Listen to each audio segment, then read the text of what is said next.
On December 20th, 1985, Jacqueline Lowe, Hawaii's first test tube baby, was born.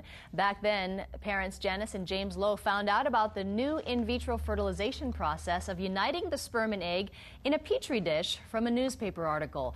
The birth made international news, and a team of Hawaii doctors made that happy announcement. The delivery occurred today, December 20th, 1985 at 9:43 a.m., 8 months and 18 days after the startup of our in vitro program. Today, Jackie Lowe is 25 years old and is moving to China for an MBA program. She and her parents call her birth a blessing. And Dr. Philip McNamee of the Pacific In Vitro Fertilization Institute was part of the original team of doctors and joins us now. Good morning, Dr. McNamee. Good morning. Thanks for joining us. Thank you. Did you enjoy seeing that old video? That was you at that news conference. Yeah, I looked a little bit younger then. I was 26 years ago, 25 years ago.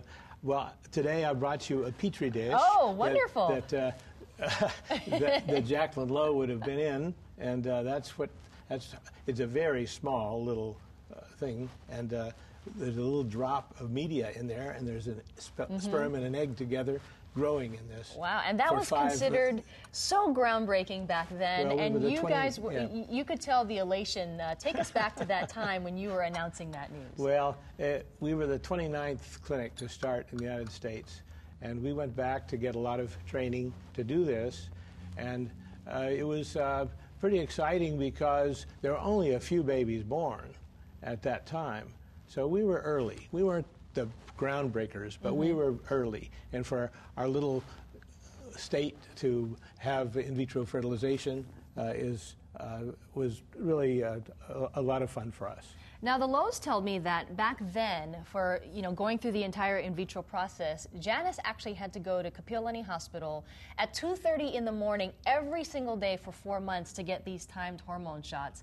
And so that was the process back then is so much different than it is today, right? Very, very true. We have a lot of new things that have happened. For example, we now have frozen embryos we can do. That means if there's not a pregnancy with the first so-called fresh cycle, they'll have others to use later, much easier cycle to do.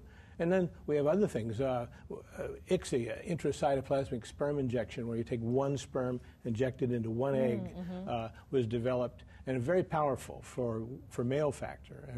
In fact, we have a case where we had 5 sperm, only 5, not 5 million, not 500, any 5, and this lady got pregnant with twins from injection of her 4 eggs. So you're really increasing the chances of conception.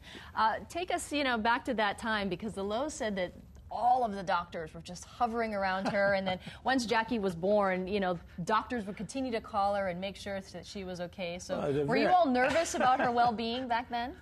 Well, we were nervous about the pregnancy being okay. We wanted to be sure that our first baby would be normal, and of course, she turned out to be wonderful. Absolutely. And she is a bright and intelligent girl. She graduated from Iolani School, the University of Oregon, and now she's headed to China. Well, Dr. Philip McNamee, thank you so much for joining us and sharing your story. It's great to see you all today. Thank you very much, Mylan. And don't forget, if you'd like to see this interview again, you can head to the morning section of our website, kitv.com/thismorning. And to see the story on Hawaii's first test tube baby, you can click onto the video section. It is 6:17. We'll be right back.